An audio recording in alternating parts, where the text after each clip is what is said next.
Hello friends, Gujarati रसोई channel पर आज हूँ तमारा माटे खास ठंडीना ऋतुमां खवाता वसाणानी रेसिपी लईने आवी छुं।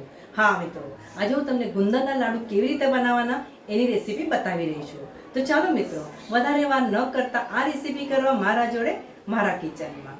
अहींया आपणे जाड़ा तळियावाળી कढ़ाईनो उपयोग करीशुं। कढ़ाई गरम करवा माटे मूकी छे, त्यारबाद आपणे एमां 2 मोटा चमचा घी नाखीशुं।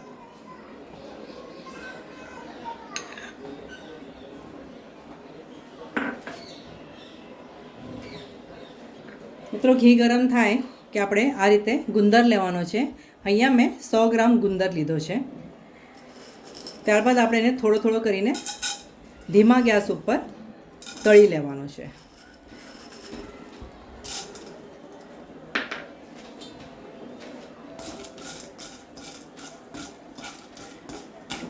अहींया गैसनी फ्लेम तमारे हाई नथी राखवानी, लो टू मीडियम गैस उपर आ बधुं करवानुं छे।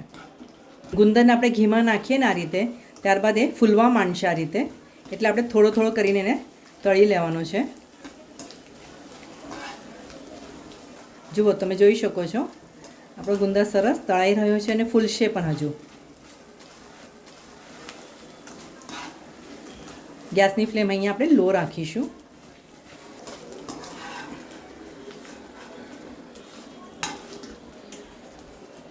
आ रीते तळाई जाए त्यारबाद આપણે એને એક થાળીમાં કાઢી લઈશું।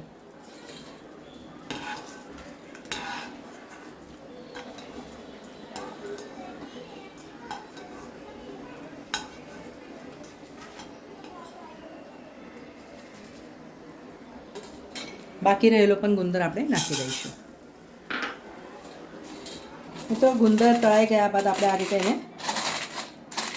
વાટકીની મદદથી अथवा आવું પાવભાજીનું આપણું હોય છે એનાથી આ રીતે તમારે એનો ભૂક્કો કરી લેવાનો છે। આપણો ગુંદરનો હવે સરસ આ રીતે ભૂક્કો કરી લીધો છે। હવે આપણે એ જ થાળીમાં એને રહેવા દઈશું। કઢાઈમાં થોડું ઘી છે, હવે આપણે 1 ચમચો ઘી લઈશું। હવે આપણે એમાં 100 ગ્રામ કોપરાનું આ રીતે છીણ લેવાનું છે। સૂકું કોપરુંને આપણે છીણી લેવાનું અને મિક્સરમાં થોડું ગ્રાઇન્ડ કરી લેવાનું। 100 ગ્રામ જેટલું મેં કોપરાનું છીણ લીધું છે।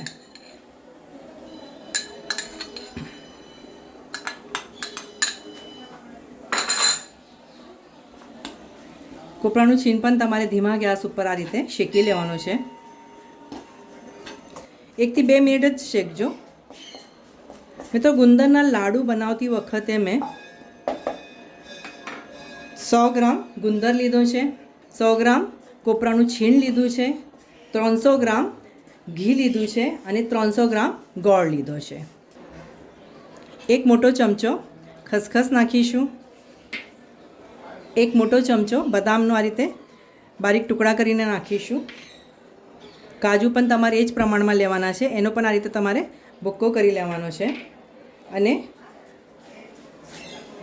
મગજતળીના બી એ પણ તમારે એક મોટો ચમચો લઈ લેવાનો અને આને આપણે આ બધી સામગ્રી 2 થી 3 મિનિટ શેકી લઈશું।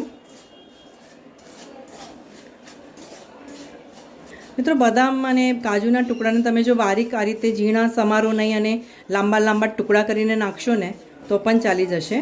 આ બધું તમારે ધીમા ગેસ ઉપર આ રીતે શેકતું રહેવાનું છે। અને 1 મોટો ચમચો તમારે આ રીતે સૂકી દ્રાક્ષ આવે છે એ લઈ લેવાની, એને પણ તમારે આ રીતે શેકી લેવાનું છે। ખાલી તમે ગેસ ધીમો રાખજો જેથી તમારી સામગ્રી સારી રીતે શેકાઈ જશે। મિત્રો, આ બધી સામગ્રી સારી રીતે શેકાઈ જાય કે તમે ગેસ બંધ કરી લેજો અને આ બધી સામગ્રી જે થાળીમાં તમે ગુંદરનો ભૂક્કો કરી રાખ્યો છે એ થાળીમાં બધું કાઢી લેજો। એ જ કઢાઈમાં હવે તમે ફરીથી 1 ચમચો ઘી લેજો। ઘીને આપણે ગરમ થવા દઈશું। અહીંયા મેં 300 ગ્રામ ઘી લીધું છે, પણ થોડું થોડું કરીને બધી વસ્તુ શેકતી વખતે મેં એ જ ઘીનો ઉપયોગ કર્યો છે। ઘી ગરમ થાય કે 100 ગ્રામ ઘઉંનો લોટ લેજો। મિત્રો, અહીંયા ઘઉંનો લોટ તમે જે રોટલી માટે લો છો ને એ જ લેવાનો છે।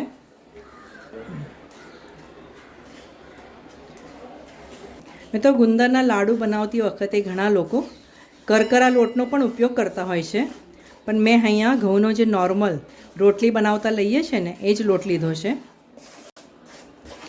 આ લોટને તમારે ધીમા ગેસ ઉપર શેકવા દેવાનો છે. લોટનો રંગ બદલાય ત્યાં સુધી તમારે એને શેકવાનું છે. મિત્રો તમે જોઈ શકો છો લોટમાંથી ઘી છૂટું પડવા માંડ્યું છે. હવે આપણો લોટ આ સારી રીતે શેકાઈ ગયો છે. આ લોટને પણ આપણે એ જ થાળીમાં કાઢી લઈશું. મિત્રો હવે એ જ કઢાઈમાં ફરીથી આપણે થોડું ઘી નાખીશું. અહીંયા મેં 1 થી 1.5 ચમચા જેટલું ઘી લીધું છે. ઘી ગરમ થાય કે આપણે એમાં ગોળ નાખીશું. અહીંયા મેં 300 ગ્રામ ગોળ લીધો છે.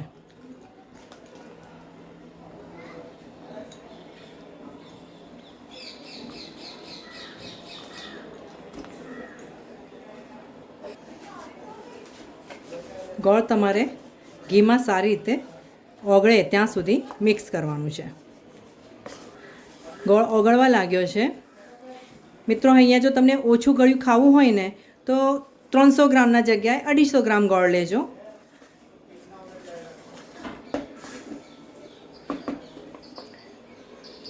હવે આપણે એમાં 1 ચમચી ગંઠોડા પાવડર, 1 ચમચી સૂંઠ પાવડર અને 1/4 ચમચો ઇલાયચી પાવડર નાખીને મિક્સ કરી લઈશું. હવે ગેસ આપણે બંધ કરી લેવાનો છે. મિત્રો ત્યારબાદ આ ગોળને તમારે આ થાળીમાં નાખી દેવાનું છે. એટલે બધી જ સામગ્રી તમારે એક થાળીમાં કાઢતું જવાનું છે આ રીતે. હવે આપણે આ બધું આ રીતે મિક્સ કરીશું. મિત્રો થોડું વોર્મ હશે ને ત્યારે તમે એને હાથની મદદથી આ રીતે સારી રીતે કરી લેજો. ઘણી વખતે કેવું ચમચાથી ના પણ થાય તો હાથની મદદથી તમે આ રીતે કરી લેજો. હવે આપણે એને નાના નાના લાડુ બનાવીશું. જો મિત્રો આ રીતે આપણે લાડુ તૈયાર કરી લેવાના છે. આ મિશ્રણમાંથી આપણે આ રીતે બધા લાડુ તૈયાર કરી લઈશું અને ગુંદરના લાડુ ખાવા માટે તૈયાર થઈ ગયા છે. તો મિત્રો આ ગુંદરના લાડુ આ ઠંડીની ઋતુમાં જરૂરથી ટ્રાય કરજો. આ વિડીયો જોયા બદલ તમારો ઘણો ઘણો આભાર. આવતા વિડીયોમાં આવી સરસ મજાની રેસીપી સાથે આપણે ફરીથી મળીશું. ત્યાં સુધી સરસ ખાઓ, સ્વસ્થ રહો અને ગુજરાતી રસોઈ જોતા રહેશો.